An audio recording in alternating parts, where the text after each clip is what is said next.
दोस्तों, as an Indian, चाहे हम इंडिया में रह रहे हों चाहे बाहर रह रहे हों, हम सबको अपने पेरेंट्स से ग्रैंड पेरेंट्स से बहुत लगाव होता है।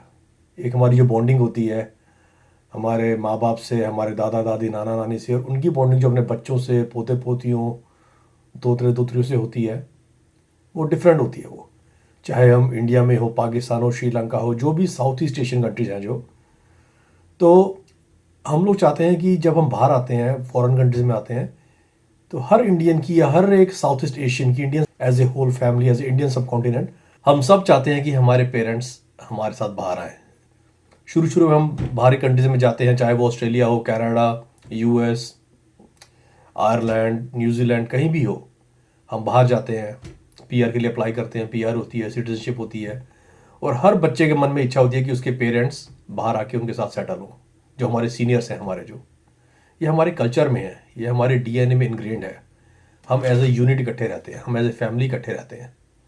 बाहरी कंट्रीज़ में, यहाँ के कल्चर में होता है, और मैं इस कल्चर को सही गलत नहीं कह रहा, मैं ये बोल रहा हूँ कि बाहरी कल्चर में होता है कि एक बार जब पेरेंट्स रिटायर हो जाते हैं या काम करना बंद कर देते हैं, या फिर उनके बच्चे बड़े होते हैं, बच्चों की शादी होती है, तो पेरेंट्स अलग रहना शुरू कर देते हैं, या फिर कुछ टाइम के बाद पेरेंट्स को वो एज केयर में भेज देते हैं, जिसे हम इंडिया में जैसे वृद्धाश्रम कहते हैं। जो यहाँ पे बड़ा कॉमन है, पर हमारे कल्चर में चीज़ कॉमन नहीं है। हम चाहते हैं कि हमारे माँ बाप, हमारे पेरेंट्स हमारे साथ रहें, चाहे हम इंडिया में हों चाहे बाहर हों।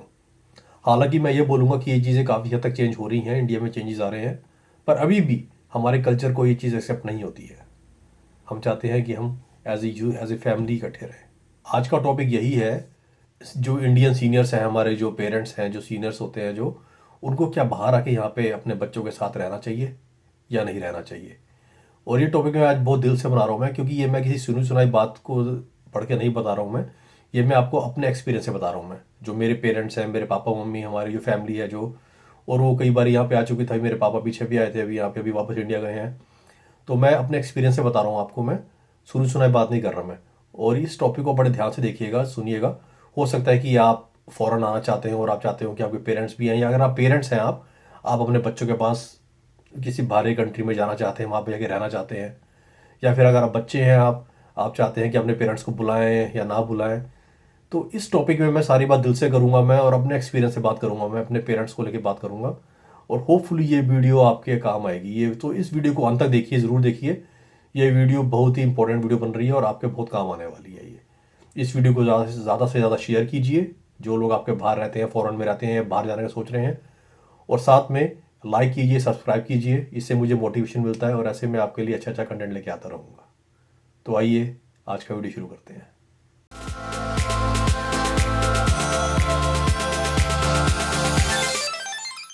तो दोस्तों, क्या इंडियन पेरेंट्स को अपने बच्चों के पास फॉरेन में जाके सेटल होना चाहिए?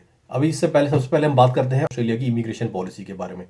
ऑस्ट्रेलिया में जो इमिग्रेशन पॉलिसी है वो इस चीज़ को ज़्यादा फेवर नहीं करती है कि जो पेरेंट्स हैं, जो सीनियर्स हैं, वो बाहर आके अपने बच्चों के साथ सेटल हों। इस चीज़ को यहाँ पे काफ़ी हद तक डिस्करेज किया जाता है। इसका रीज़न ये है क्योंकि वो पेरेंट्स जब इस एज में आते हैं, तो गवर्नमेंट नहीं चाहती कि यहाँ पे आके, ऑस्ट्रेलियन गवर्नमेंट नहीं चाहती कि यहाँ पे आके वो कंट्री के ऊपर लाइबिलिटी बने, क्योंकि ओल्ड एज में बहुत सारे प्रॉब्लम्स हो सकती हैं। हेल्थ प्रॉब्लम हो गई, एक तो आप टैक्स पेयर नहीं कर रहे, आप टैक्स पेयर नहीं है, तो जो यहाँ पे जो ऑस्ट्रेलिया में जो हेल्थ केयर सिस्टम है, जिसे जो सेंट्रलाइज्ड है, फेडरल है, जो मेडिकेयर के अंडर आता है या सेंट्रल लिंक के साथ जुड़ा हुआ है, तो उसमें गवर्नमेंट बहुत सारी फंडिंग डालती है, बहुत सारे पैसे डालती है, और जो कि काफ़ी हद तक सब्सिडाइज्ड है या फ्री है ऑस्ट्रेलिया के सिटीजन्स के लिए या यहाँ पे परमानेंट रेजिडेंट्स के लिए। लेकिन जब कोई पेरेंट्स यहाँ पे आते हैं, तो उनके बहुत सारी हेल्थ रिक्वायरमेंट्स होती हैं, उनको डॉक्टर विजिट्स हैं, हॉस्पिटल में एडमिट करना पड़ता सकता है कहीं भी, तो गवर्नमेंट नहीं चाहती कि पेरेंट्स यहाँ पे लाइबिलिटी बने, जो कि मैं सही गलत नहीं कह रहा, मैं यहाँ की पॉलिसी ऐसी है, इस चीज़ को डिस्करेज किया जाता है। हालांकि लोग यहाँ पे लोग पीआर के लिए अप्लाई करते हैं अपने पेरेंट्स को, और यहाँ पे कई कैटेगरीज हैं जहाँ अप्लाई कर सकते हैं, जैसे कि स्पॉन्सर्ड वीज़ा हो गया, जहाँ पे आप पैसे देके, I think around 55,000 Australian dollar से $60,000 देके आप अपने पेरेंट्स की एप्लीकेशन डाल सकते हैं। ऐसे ही एक दूसरी कैटेगरी है जिसमें आपको पेरेंट्स को 5 ईयर मल्टीपल एंट्री वीज़ा मिल जाता है, जो कि 5 ईयर या 10 ईयर्स तक एक्सटेंड हो जाता है। मतलब पहला 5 साल का वीज़ा लगता है और फिर उसको 10 साल का कर दिया जाता है। तो ऐसी की पॉलिसीज़ है जिसमें पेरेंट्स आपके यहाँ पे ऑस्ट्रेलिया में आके रह सकते हैं, सेटल हो सकते हैं। अगर सेटल भी नहीं तो लॉन्ग टर्म आके रह सकते हैं, लेकिन काफ़ी हद तक इस चीज़ को डिस्करेज किया जाता है कि वो यहाँ पे आके लाइबिलिटी ना बन जाए, compare to some other countries जैसे कि कनाडा में इस चीज़ को बड़ा ओपनली पेरेंट्स को एक्सेप्ट किया जाता है, वहाँ के कल्चर में, वहाँ के इमिग्रेशन सिस्टम में। और वहाँ पे अगर उनको पीआर सिटीजनशिप मिलना ईजी होता है काफ़ी हद तक। तो डिफरेंट हर कंट्री की अपनी रिक्वायरमेंट्स होती हैं, अपने रूल्स होते हैं, सही गलत की बात नहीं है। कनाडा में काफ़ी ईजी है पेरेंट्स वीज़ा अप्लाई करना, यहाँ पे भी लोग करते हैं पर यहाँ पे इतना ईजी नहीं है। पर आपको ऐसे लोग मिलते हैं यहाँ पे जिन्होंने अपने पेरेंट्स को पीआर पे बुलाया हुआ है, उनकी सिटीजनशिप हो जाती है और वो यहाँ पे रह रहे हैं, लेकिन गवर्नमेंट नहीं चाहती कि वो यहाँ पे लाइबिलिटी बने। चीज़ और है यहाँ पे वो है हेल्थ इंश्योरेंस। कोई भी इंडियन सीनियर्स या लॉन्ग टर्म वीज़ा में भी आते हैं तो गवर्नमेंट चाहती है कि वो अपने यहाँ पे प्राइवेट इंश्योरेंस कराएं। प्राइवेट इंश्योरेंस यहाँ पे सस्ता नहीं होता। अगर कोई पीआर है या सिटीजन है तो उनके लिए हेल्थ इंश्योरेंस कंपलसरी नहीं है, फिर भी काफ़ी लोग लेते हैं।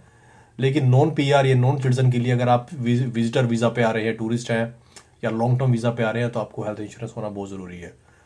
इसके लिए मैं एक प्रॉपर वीडियो बनाऊंगा हेल्थ इंश्योरेंस के ऊपर, यहाँ के फैक्टर्स, कॉस्टिंग, अलग अलग ऑप्शन है, कौन सी ऑप्शन ज़्यादा बेटर है। इंडियन पेरेंट्स को यहाँ पे ऑस्ट्रेलिया में अपने बच्चों के पास आके रहना चाहिए या नहीं रहना चाहिए, इस टॉपिक पे मैं आपको 2 सिनेरियोज दूंगा। मैंने कुछ नोट्स बनाए हैं और ये नोट्स आपसे आज मैं शेयर करूंगा। मैं दोस्तों, अगर पेरेंट्स ऑस्ट्रेलिया में अर्ली एज में आ जाते हैं, जैसे कि 40s में या 50s में, तो यहाँ पे आके और कुछ टाइम यहाँ पे जॉब करते हैं, काम करते हैं, तो यहाँ पे कल्चर से काफ़ी वो फेमिलियराइज होंगे। उनको यहाँ पे ड्राइविंग करनी आती होगी अगर ड्राइविंग करते हैं तो। और अगर 3-4 साल भी उन्होंने अगर यहाँ पे काम किया है किसी भी प्रोफेशन में, करियर में, तो उनका एक अपना सर्कल बन जाएगा उनका। वो यहाँ पे पूरे स्ट्रक्चर से, पूरे सिस्टम से फेमिलियराइज होंगे। उनको पता होगा कि यहाँ पे काम कैसे होते हैं। उनको इंग्लिश लैंग्वेज आती ही होगी, अगर नहीं आती होगी तो उनकी लैंग्वेज और अच्छी हो जाएगी। तो उनका यहाँ पे इकोसिस्टम बन जाएगा अगर उन्होंने यहाँ पे जल्दी एज में आके कुछ टाइम काम किया है तो। मेरी जान पहचान में ऐसे कुछ मेरे फ्रेंड्स हैं जिनके पेरेंट्स हैं जो अर्ली थोड़ी जल्दी एज में आ गए थे। उन्होंने यहाँ पे 4-5 साल काम भी किया, गाड़ी चला लेते हैं और उनका यहाँ पे अच्छे से प्रॉपर सेट हो गए हैं, क्योंकि वो यहाँ पे अपने आप को फेमिलियराइज कर चुके हैं। दूसरी ऑप्शन है कि अगर आपके यहाँ पे भाई बहन या सिबलिंग साथ में रहते हैं, आपके एक्सटेंडेड फैमिली साथ में रहती है, पेरेंट्स यहाँ पे आते हैं, तो उनको एक यहाँ पे सोशल आपका नेटवर्क मिल जाएगा बना बनाया, क्योंकि फैमिली साथ में है, भाई बहन हो गए, आपके बच्चे हो गए, आपके रिलेटिव्स हो गए यहाँ पे, तो वो सोशल स्ट्रक्चर में अपने आप को एडजस्ट कर सकते हैं। थर्ड ऑप्शन है जो जहाँ ज़्यादातर जो लोगों की होती है, एक तो ये कि वो थोड़ा लेट एज में आते हैं। लेट एज में आने से मेरा मतलब है कि वो रिटायरमेंट की एज के आसपास है, रिटायर हो चुके हैं अपने जॉब से इंडिया में, और यहाँ पे आके फिर वो अपने बच्चों के साथ रहना चाहते हैं। अगर वो 60+ है, 60-65+ है, और अगर वो यहाँ पे आते हैं रिटायरमेंट के बाद, अगर वो उनको इंग्लिश लैंग्वेज बोलने में कोई प्रॉब्लम नहीं है, बोल लेते हैं, समझ लेते हैं और गाड़ी चला लेते हैं, तो भी वो थोड़ा बहुत यहाँ पे सेटल कर सकते हैं, सेटल हो सकते हैं। लेकिन अगर उनको लैंग्वेज प्रॉब्लम है, अगर लैंग्वेज नहीं बोल पाते हैं और यहाँ पे अगर ड्राइविंग नहीं करते हैं या नहीं करना चाहते हैं, तो काफ़ी दिक्कतें आ सकती हैं। अपने घर में बात करूँ, मेरे पापा हैं जो वो जब इंडिया से भी यहाँ पे आए थे और वो यहाँ पे कई बार आ चुके हैं, आते जाते रहते हैं। तो जब लास्ट टाइम यहाँ पे आए थे तो क्योंकि वो ड्राइविंग नहीं करते हैं, वो ड्राइविंग करना अवॉइड करते हैं, तो वो जब इंडिया से यहाँ पे आए थे और वो ड्राइविंग नहीं करते थे तो यहाँ नॉर्मली बस वगैरह में घूमते थे कि जाना है, या फिर हमारे साथ जाते थे। तो थोड़ा हार्ड हो जाता है यहाँ पे सेटल होना। तो अगर आपके पेरेंट्स यहाँ पे आते हैं, लेटर एज में आते हैं, 60s में या 70s में आते हैं, ड्राइविंग नहीं करते हैं, इंग्लिश लैंग्वेज में कॉन्फिडेंट नहीं है बोलने में, समझने में, तो उनको यहाँ पे काफ़ी दिक्कतें आ सकती हैं। दोस्तों, यहाँ पे मैं काफ़ी लोगों को देखता हूँ पेरेंट्स को यहाँ पे आके सिर्फ घर में बैठे रहते हैं और कहीं ट्रैवल नहीं कर सकते, जा नहीं सकते, तो वो बेचारे बन के रहते हैं यहाँ पे। उनकी जो इंडिया में जो पर्सनैलिटी होती है, जितना वो आउटगोइंग होते हैं, घूमना फिरना है, बहुत सारी चीज़ें हैं करने को, रात के 11-12 बजे तक मार्केट्स खुली रहती हैं, वो सब वहाँ पे करते हैं। यहाँ पे आके क्या कि यहाँ पे 5-6 बजे सब बंद हो जाता है ज़्यादातर, ब्रिस्बेन में बोलूँ या फिर सिडनी मेलबर्न में भी कुछ जगह वहाँ पे खुला रहता है, लेकिन 6-7 बजे तक वीकडे पे पूरा सन्नाटा हो जाता है सब उसमें। तो आप घर में बैठे टीवी देखोगे और क्या कर लोगे यहाँ पे आके। आना जाना यहाँ पे इतना लोगों के साथ मिलना जुलना कॉमन नहीं है, क्योंकि इंडिया में तो होता है कि आप किसी के फ्रेंड के घर चले गए, आस पड़ोस में चले गए। यहाँ पे होता है कि कई बार हम हमारे जो आसपास के पड़ोसी हैं, हम उनसे कई बार मिलते भी नहीं, उनकी शक्लें नहीं देखी होती कई कई दिनों तक। तो आना जाना तो बहुत दूर की बात है। हमारे जो फ्रेंड सर्कल में भी जो लोग होते हैं, उनसे जो मिलना होता है बेसिकली वो वीकेंड पे होता है, जो कि सैटरडे संडे होता है, और सैटरडे संडे को भी मिलना कुछ घंटे का होता है।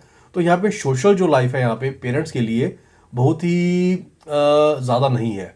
तो यहाँ पे इसलिए वो यहाँ पे आके थोड़ा सफ़र करते हैं, क्योंकि वो कहीं घूम फिर नहीं सकते, यहाँ पे ड्राइविंग नहीं करते हैं, लैंग्वेज प्रॉब्लम आती है, तो भाई या तो घर में बैठे रहते हैं यहाँ पे, या फिर कहीं आसपास इधर उधर कभी कभी घूमने चले जाते हैं, पर बड़े दबे दबे रहते हैं, बहुत बुझे बुझे रहते हैं। ये चीज़ मैंने यहाँ पे नोटिस करी है पेरेंट्स के बारे में।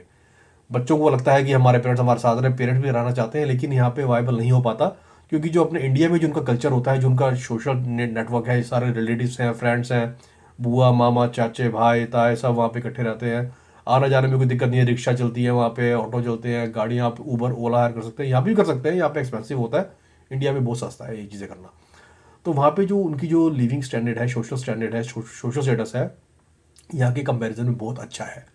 इसलिए यहाँ पे आके जो पेरेंट्स आते हैं ज़्यादातर वो यहाँ पे ज़्यादा टाइम नहीं रह सकते, क्योंकि वो यहाँ पे जब लाइफस्टाइल देखते हैं, या बच्चे अपने काम में बिजी होते हैं, बच्चे रोज़ अपने मतलब काम से आते हैं घर आके अपने काम की, वीकेंड पे ही घूमने फिरने जाते हैं, अपने लाइफ में बिजी होते हैं। तो पेरेंट्स के लिए बड़ा यहाँ पे सर्वाइव करना मुश्किल हो जाता है, क्योंकि उनको एक यहाँ पे लोनलीनेस फील होती है, एक उनको यहाँ पे अकेलापन फील होता है। वो इसलिए क्योंकि यहाँ पे लाइफ ऐसी है, यहाँ पे बिजी लाइफ है, और एक तो वो ट्रैवलिंग नहीं करते, गाड़ी नहीं चलाते, दूसरा क्या थोड़ी लैंग्वेज प्रॉब्लम होती है। अगर वो उनको इंग्लिश लैंग्वेज बोलनी आती भी है, समझते भी हैं, यहाँ पे एक्सेंट डिफरेंट है, फटाफट से ऑस्ट्रेलियन एक्सेंट, फास्ट एक्सेंट बोलते हैं, तो उनको पकड़ना मुश्किल होता है, उनकी लैंग्वेज को पकड़ना। तो बहुत सारे ऐसे दिखते हैं, कल्चरल डिफरेंसेस हैं यहाँ पे, बहुत सारे दिखते हैं जो पेरेंट्स यहाँ पे फेस करते हैं। इसलिए मैंने देखा यहाँ पे काफ़ी पेरेंट्स यहाँ पे आते जाते रहते हैं, मिलते हैं, फिर वापस चले जाते हैं, मिलते हैं, वापस चले जाते हैं। ऐसे कई लोग होते हैं यहाँ पे 6 महीने रहे, 6 महीने इंडिया चले गए, फिर अगले 4 महीने आ गए, 4 महीने 5-6 महीने के लिए इंडिया चले गए, आना जाना करते हैं, घूमते फिरते रहते हैं। पर वो यहाँ पे लॉन्ग टर्म रेगुलरली नहीं रहना चाहते, क्योंकि यहाँ पे लाइफ इतनी ईजी नहीं है पेरेंट्स के लिए। बड़ी उनको अकेलापन लगता है, उनको बेचारापन लगता है यहाँ पे आके। उनकी जो पर्सनैलिटी इंडिया में होती है और यहाँ पे होती है, टोटल डिफरेंट होती है। इंडिया में वो they live like a king, वहाँ पे वो राजा है, वहाँ पे वो, उनके यहाँ पे आने जाने में कोई दिक्कत नहीं है, बंदिश नहीं है, लैंग्वेज की कोई दिक्कत नहीं है, बोलने में सुनने में कोई दिक्कत नहीं है। यहाँ पे आके उनको बेचारा बनकर रहना पड़ता है। इसलिए यहाँ पे काफ़ी लोग वापस चले जाते हैं पेरेंट्स, और चले भी जाते हैं, मतलब आते जाते रहते हैं, पर लॉन्ग टर्म नहीं रहना चाहते हैं। या 6 महीने के लिए आ गए ऑस्ट्रेलिया, फिर इंडिया चले गए, फिर दोबारा आ गए, फिर इंडिया चले गए। तो दोस्तों ये बात बोलूँगा मैं, ये बात बहुत सोचने वाली है कि अगर आप अपने पेरेंट्स को यहाँ बुलाना चाहते हैं, जो पेरेंट्स अगर ये वीडियो देख रहे हैं, अगर वो यहाँ पे आना चाहते हैं अपने बच्चों के पास, इन चीज़ों का ध्यान रखें कि यहाँ पे लाइफ काफ़ी डिफरेंट है कंपेयर टू इंडिया या पाकिस्तान या श्रीलंका, उन कंट्री से। तो यहाँ पे आते हैं, आके यहाँ पे सर्वाइव करना और यहाँ पे रहना is totally different than living in India. इस बारे में सोचें। ये वीडियो मैंने इसलिए बनाया था क्योंकि कई पेरेंट्स हैं सीनियर्स जो यहाँ पे आके रहना चाहते हैं, या कई बच्चे अपने पेरेंट्स को बुलाना चाहते हैं। डेफिनेटली बुलाएं, डेफिनेटली वो यहाँ पे आके रहे, यहाँ पे लाइफस्टाइल देखें, कोई बंदिश नहीं होती, कोई कुछ नहीं है। पर वो वापस, ज़्यादातर मैंने देखा है कि वो वापस इंडिया जाके उधर ही रहना पसंद करते हैं, क्योंकि वहाँ पे फ्रीडम है। वहाँ पे उनको कोई भाषा में दिक्कत नहीं है, कम्युनिकेशन में, ट्रैवलिंग में कोई प्रॉब्लम नहीं है, रिक्शा ऑटो सब मिल जाते हैं वहाँ पे इजीली। और साथ में उनको सोशल जो नेटवर्क है वहाँ पे, रिश्तेदारी हो गई और आपके भाई बहन हो गए, आप कोई भी रिश्तेदारी है, जो दोस्त हो गए, यार दोस्त हो गए, वहाँ पे सब वहाँ पे साथ आसपास ही रहते हैं, तो आने जाने में दिक्कत नहीं होती। और तो और आस पड़ोस में जो पड़ोसी हैं, जो उनसे भी बातचीत रेगुलरली होती रहती है, यहाँ पे चीज़ें नहीं होती हैं। तो इसलिए यहाँ पे इंडियन पेरेंट्स के लिए लाइफ काफ़ी हार्ड है यहाँ पे, इंडियन सीनियर्स के लिए, कंपेयर टू अगर वो इंडिया में रह रहे हैं। तो वो अपने आप को बांध के नहीं रखना चाहते कि ऑस्ट्रेलिया में ही रहेंगे। यहाँ पे आते हैं, फिर 5-6 महीने रहे, फिर इंडिया चले गए। जैसे मेरे पापा भी यहाँ पे आते हैं, यहाँ पे 5-6 महीने रहे, फिर उनका मन नहीं लगा, इंडिया चले गए, फिर वहाँ इंडिया में 5-6 महीने रह के फिर वो दोबारा वापस आ सकते हैं, फिर दोबारा इंडिया चले गए। ऐसे बहुत लोग करते हैं, बहुत पेरेंट्स करते हैं। तो दोस्तों होपफुली ये कंटेंट आपको पसंद आया होगा। ये मैंने एक थोड़ा छोटा सा वीडियो बनाया था इस टॉपिक को लेके, क्योंकि इस टॉपिक से हर इंडियन रिलेट करता है कि वो जो ऑस्ट्रेलिया में रह रहे हैं और वो अपने पेरेंट्स को चाहते हैं कि उनके साथ आके रहें, या पेरेंट्स चाहते हैं कि अपने बच्चों के पास जाए। तो ये चीज़ें हैं जो सोचने वाली हैं, इससे पहले कि आप यहाँ पे आगे परमानेंटली सेटल होना चाहते हैं, आपके पेरेंट्स यहाँ पे आके रहना चाहते हैं, या फिर वो इंडिया में ही खुश हैं। तो दोस्तों होपफुली ये कंटेंट आपको पसंद आया होगा। जुड़े रहिए साथ में, लाइक बटन को दबाइए अगर आपको वीडियो अच्छा लगा, सब्सक्राइब कीजिए चैनल को, और कमेंट्स में लिखिए कि और आप किस टॉपिक पे यहाँ पे आप चाहते हैं कि मैं आपके लिए कंटेंट लेके आऊँ, वीडियोज़ बनाऊँ मैं, चाहे वो ट्रैवलिंग हो, चाहे वो आपकी क्वेश्चन है, जब जानना चाहते हैं तो मुझे क्वेश्चन पूछिए मेरे को, मैं ट्राई करूँगा कि आपका आंसर जल्दी से जल्दी देने का। Thanks for watching, thanks for connecting, मिलते हैं जल्दी। मैं हूँ आपका दोस्त Veer. Thanks very much, thank you.